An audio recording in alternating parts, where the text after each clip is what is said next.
টেলিপাড়ার জনপ্রিয় অভিনেত্রী মধুমিতা সরকার দ্বিতীয় বিয়ের ৫ মাসের মাথায় আবারও বিয়ে সারলেন তিনি।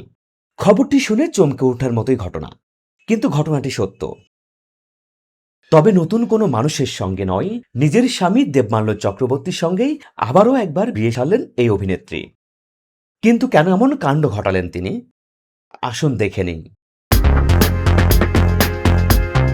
চলতি বছরের ২৪ জানুয়ারি সরস্বতী পুজোর দিন মধুমিতা ও দেবমাল্যর ৪ হাত এক হয়েছিল।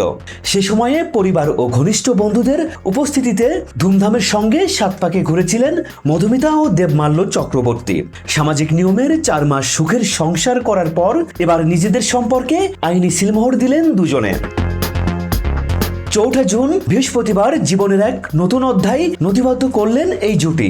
ধুমধাম করে সামাজিক বিয়ের ৫ মাসের মাথায় আবারও আইনি বিয়ে অর্থাৎ রেজিস্ট্রি সারলেন মধুমিতা ও দেবমাল্য। বড় কোনো জাঁকজমকপূর্ণ আয়োজন ছাড়াই অত্যন্ত ঘরোয়া পরিবেশেই সম্পূর্ণ হয়েছে তাদের এই আইনি বিয়ের পর্ব। মধুমিতা ও দেবমাল্যর এই নতুন শুরুর আইনি সাক্ষী হিসেবে উপস্থিত ছিলেন তাদের পরিবার ও ঘনিষ্ঠ সদস্যরা। সমাজ মাধ্যমে ছবিগুলো আসতেই নতুন দম্পতিকে ভালোবাসায় ভরিয়ে দিয়েছেন টালিপাড়ার সহকর্মী ও ভক্তরা। বাঙালির ভ্যালেন্টাইন্স ডের দিনে মধুমিতা ও দেবমাল্য বিয়ে সেরেছেন। গায়ে হলুদ বৃদ্ধি সহ বাঙালি বিয়ের সব আচার অনুষ্ঠানে সোশ্যাল মিডিয়ায় ভাইরাল হয়েছিল। টুকটুকে লাল বেনারসি ও গহনায় সেজেছিলেন অভিনেত্রী। পাঞ্জাবি ধুতি ও টোপর মাথায় মধুমিতাকে বিয়ে করতে আসেন দেবমাল্য।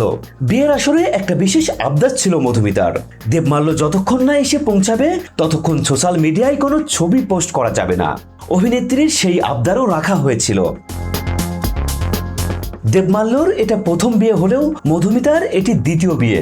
এর আগে মধুমিতা বিয়ে করেছিলেন অভিনেতা পরিচালক সৌরভ চক্রবর্তীকে।